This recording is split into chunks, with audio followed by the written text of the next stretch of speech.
जिन student को UP PCS का आने वाला प्रीलिम्स देना है वो ध्यान से सुने। सारे फ्री इनिशिएटिव के पापा वीडियो आपको लगातार इसी चैनल पे स्टडी फॉर सिविल सर्विस में हमने दे दिए हैं। पीवाईक्यू के सारे सब्जेक्ट वाइज पापा दे दिए हैं। करंट का पापा एग्जाम से करीबन 20-21 दिन पहले मिल जाएगा। इसके अलावा डिवाइस टारगेट आज से आपको मिलना चालू हो जाएंगे। लिस्टिंग के पापा सारे वीडियो जो हम दे रहे हैं लगातार। टेस्ट सीरीज के सारे वीडियो अपलोड कर दिए गए हैं, पेड क्विज के अपलोड कर दिए गए हैं, है ना। और मोस्ट इंपॉर्टेंट जैसे गवर्नमेंट स्कीम, यूपी वाली जो है स्कीम, जितने भी जो वीडियोस जरूरी होते हैं, मिसलेनियस पापा, इकोनॉमी पापा, सारे हमने दे दिए हैं। कुछ और बचा होगा जो है दे दिया जाएगा। कोई डाउट, कोई कमेंट, कोई सजेशन, आप प्लीज कमेंट करके बताएं तुरंत। यूपी पीसीएस प्रीलिम 2025 जो 12 अक्टूबर 2025 को है, उसके लिए जो भी छात्र सीरियस हैं, सबसे पहला यही ध्यान रखें कि आपको जीएस का प्री का कट ऑफ निकालना ही निकालना है। सीसेट में तो सिर्फ क्वालिफाइंग करना है 33%। वो हमारा जो है सीसेट के फ्री पापा वीडियोस से प्लस जो है फिर 2018 से अभी तक के पेपर से आराम से सीसेट वाला पोर्शन जो है आपका क्लियर हो जाता है। जीएस में मेन है, जीएस में आपको 150 क्वेश्चन 200 नंबर में से टारगेट इतना रखना ही पड़ेगा। 105 क्वेश्चन का टारगेट रखिए, 140 नंबर का टारगेट रखिए, तब जाके कट ऑफ क्लियर होता है, क्योंकि 2-4-5 क्वेश्चन हर बार की तरह गलत होते हैं। ठीक है, अब ये पूरा कैसे किया जाता है वो समझिए। सबसे पहली बात तो ये कि 150 में से 120 से 125 क्वेश्चन इन तीन चीजों से हर बार आ जाते हैं। एससीएस का सिलेक्शन मटेरियल जो कि इस बार 1300 पेजेस का है। एससीएस पेड क्विज जिसमें हम 4-5 क्वेश्चंस की प्रैक्टिस करा रहे हैं, पूरे सिलेबस का निचोड़ एक तरह से देने की कोशिश कर रहे हैं। इजी टू मॉडरेट टाइप के क्वेश्चन सारे इसमें हमने करा दिए हैं। एससीएस टेस्ट सीरीज में हर आयाम की प्रैक्टिस हो रही है, easy, moderate, tough, analytical, conceptual, factual, Hindi. इन तीन चीजों से तो 100% कट ऑफ क्लियर हो ही जाता है। ये आपको 6500 9,000 वाले में हमारे मिल सकते हैं जो ग्रुप चलते हैं। जो 6500 9,000 वाले जो भी स्टूडेंट्स हैं उनके लिए हमने एक लास्ट में रिवीजन का भी प्लान बनाया है, या फिर आप इसको मेंटरशिप भी कह सकते हैं। लास्ट 30-40 डेज जो बचे हुए हैं उसमें डेली क्या पढ़ना है, डेली इसमें जो है टारगेट दिया जाएगा क्या क्या पढ़ना है। जो मेन 6 सब्जेक्ट हैं, history, polity, geography, economy, science, environment, उनका एक मोस्ट इंपॉर्टेंट टॉपिक के नोट्स भी दिए जाएंगे। उसके हाई शॉर्ट नोट्स भी दे दिए गए हैं बाकायदा, है ना। उसके पीवाईक्यू भी जो है हमने दे दिए हैं, आप उसको टेस्ट सीरीज के फॉर्म में लगाओ, रैंकिंग वगैरह देखो।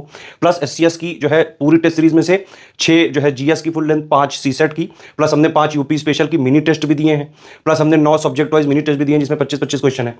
डे वाइज टॉपिक बता रहे हैं, PYQ, SCS test series, monthly current affair को भी, लास्ट के जो 12 मंथ के करंट अफेयर हैं उनको भी आप बाकायदा मोस्ट इंपॉर्टेंट जो उसके क्वेश्चन है उनकी प्रैक्टिस वगैरह कर सकते हैं इसमें। ठीक है, बाकी आज का क्या टारगेट है, किस तरह से आज क्या क्या चीजें पढ़नी है, आज के मोस्ट इंपॉर्टेंट टॉपिक्स कौन कौन से हैं, ये सारी चीजें अभी हमारी एससीएस टीम आपको बताएगी सारा सब कुछ। स्टडी फॉर सिविल सर्विसेज का 12 अक्टूबर 2025 के लिए मेंटोरशिप प्रोग्राम चल रहा है अंतिम दिनों के लिए। डे नंबर 11 के जो रिवीजन शॉर्ट नोट्स जो आपको स्टडी करने हैं उसको बता दे रहे हैं कौन कौन से टॉपिक्स रहेंगे आज डे नंबर 11 में। पहले आप करंट अफेयर का टॉपिक समझ लीजिए। करंट अफेयर का टॉपिक है रैंक्स, रिपोर्ट और इंडेक्स। इसमें बिना कोई एक्सेप्शन के हर साल 2-3 प्रश्न आते ही आते हैं। कई बार 3 आते हैं, कई बार 2 आते हैं, कई बार हो सकता है 1 ही है, लेकिन प्रश्न जरूर आता है इससे। और आपको हाइल्ड नोट्स अब तक स्टडी कर लेने चाहिए। मेरे हिसाब से हाइल्ड नोट्स का रिवीजन भी कुछ लोग कर रहे होंगे। हाइल्ड नोट्स और रिकॉर्डेड क्लासेस आप देख लीजिए। अगर रिकॉर्डेड क्लासेस समझना चाहते हैं एक बार उसको देख लीजिए, अदरवाइज हाइल्ड नोट्स भी सफिशिएंट है कई सारे आपके एग्जाम में क्वेश्चन सही कराने के लिए।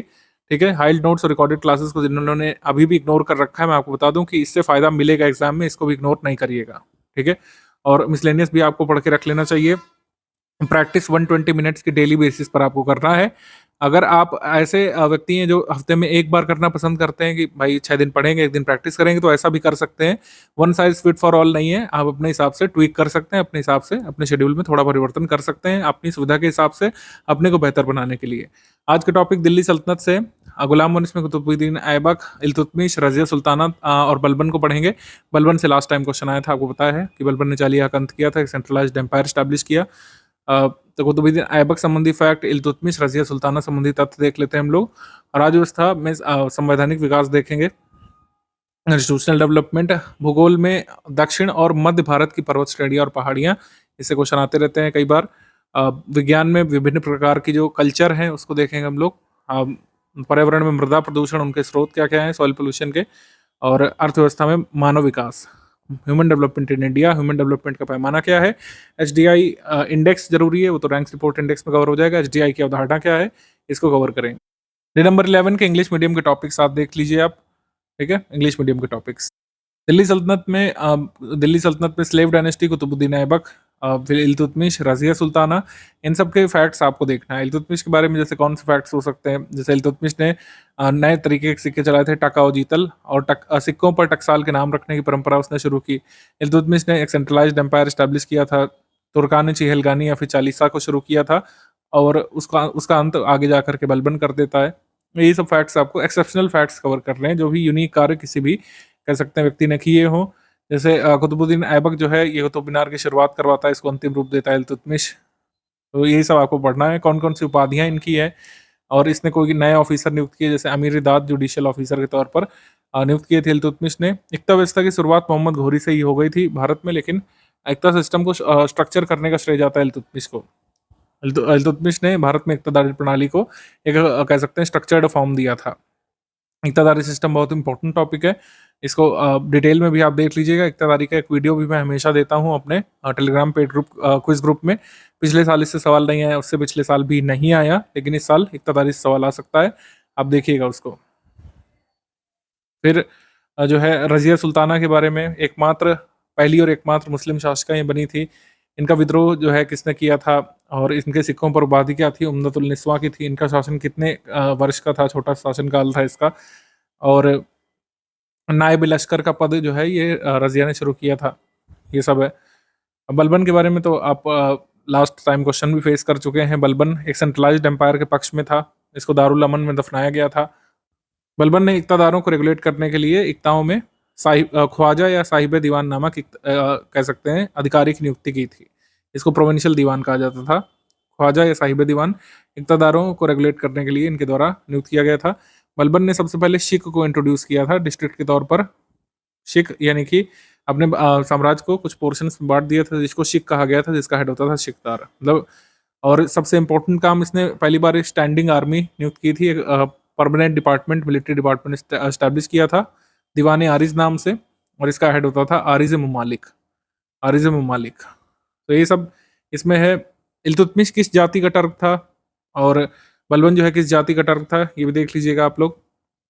कॉन्स्टिट्यूशनल डेवलपमेंट ये ब्रिटिश पीरियड से शुरू होकर के कैसे कैसे होता है। रेगुलेटिंग एक्ट आते हैं, फिर सेंट हेलेना एक्ट 1833, इंडियन जो ये government of India act 1858, council acts फिर आते हैं। Montagu Chelmsford reform, government of India act 1935, जिससे प्रेजेंट संविधान के कई सारे प्रोविजन लिए गए हैं। रिवाइज कर लीजिएगा कुल मिलाकर एक बार इसको।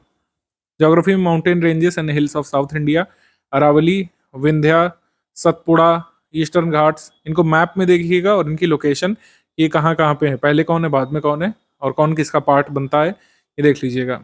किस रॉक से बनी है, किस रेंज की सबसे ऊंची चोटी कौन कौन सी है, ये हमने हाइल्ड नोट्स में कवर कर रखा है वैसे, ठीक है। तो हाइल्ड नोट्स भी इन डेली नोट से कनेक्टेड है कहीं ना कहीं, ये बात भी ध्यान रखना है। वेस्टर्न घाट्स के फीचर कौन कौन से हैं, ईस्टर्न घाट्स के फीचर कौन कौन से हैं, इसका स्ट्रक्चर कैसा है, इसमें वेजिटेशन कैसी पाई जाती है। Major terms and their products, apiculture, aviculture, aquaculture और एल्गाकल्चर, एग्रीकल्चर, सेरिकल्चर, इन सब का मतलब क्या क्या है।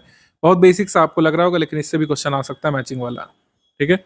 उसके बाद एनवायरनमेंट में सॉइल पोल्यूशन और उसके सोर्स क्या क्या है, plastic bags, industrial sources, agricultural sources. Pollution में सोर्सेस बहुत इंपॉर्टेंट होते हैं यूपीएससी तक में, तो कौन से पोल्यूशन का क्या सोर्स है, मेजर सोर्स क्या क्या है, इसको देखिएगा आप, ठीक है। सॉइल पोल्यूशन को कंट्रोल कैसे कर सकते हैं। Human development in India, human development जो कह सकते हैं ह्यूमन डेवलपमेंट इंडेक्स को क्रिएट करने का श्रेय किसको जाता है, महबूबुल हक अमर्त्य सेन को। तो महबूबुल हक को HDI इंट्रोड्यूस करने का श्रेय जाता है 1990 में। यूकेपीएससी में पूछा भी जा चुका है। ह्यूमन डेवलपमेंट रिपोर्ट्स में क्या क्या पैरामीटर्स होते हैं, ह्यूमन डेवलपमेंट इंडेक्स के मेजर पैरामीटर्स का क्या क्या होते हैं। और आज का जो टॉपिक आपका रैंक्स रिपोर्ट इंडेक्स है, तो उसको भी ध्यान से पढ़िएगा कि इस साल HDI आया है कि नहीं आया, और उसमें इंडिया की रैंक वगैरह क्या है। HDI एक कंपोजिट इंडेक्स है, इसमें क्या क्या शामिल किया जाता है, life expectancy at birth, expected years of schooling, average years of schooling, gross national income, ये सब शामिल किया जाता है। ह्यूमन डेवलपमेंट क्या जरूरी है, क्यों जरूरी है, इसकी अवधारणा क्या है, और कैसे ह्यूमन डेवलपमेंट जो है कह सकते हैं इकोनॉमिक डेवलपमेंट से कनेक्टेड है, इसको आप देखिएगा। यही सब क्वेश्चन एग्जाम में घुमा फिरा के पूछे जाते हैं। ह्यूमन डेवलपमेंट से संबंधित थ्योरीज भी हैं कई सारी, तो जैसे हाइल्ड नोट्स मिले होंगे, उसमें हमने कुछ कुछ टेबल्स दी हैं, उसको देखिएगा। ह्यूमन डेवलपमेंट से देखिए तो हर बार प्रश्न आना ही आना है, कई बार बेसिक से आता है, कई बार करंट अफेयर से। तो बेसिक हमने दे दिया ये हाइल्ड नोट्स में, और करंट अफेयर आपका करंट अफेयर वाले पैकेज में कवर्ड है। रैंक्स रिपोर्ट इंडेक्स में हमने HDI के बारे में निश्चित तौर पर बताया होगा, इंडिया की रैंक क्या है, और जो है टॉप पर कौन है, टॉप 10 भी देख लीजिएगा HDI में कौन कौन है इस साल। तो यही सब क्वेश्चन आपके बनेंगे। ज्योग्राफी का इस बार टॉपिक बड़ा है आज का, इसको अच्छे से समय लेके पढ़ लीजिएगा, क्योंकि ये माउंटेन रेंजेस बहुत ज़रूरी हैं इस साल के लिए। हमारी टीम जो है चुन चुन करके टॉपिक्स दे रही है, जिससे क्वेश्चन पूछे जाने की संभावना रहे भी, ठीक है। तो वेस्टर्न घाट्स, ईस्टर्न घाट्स अच्छे से तैयार कर लीजिएगा।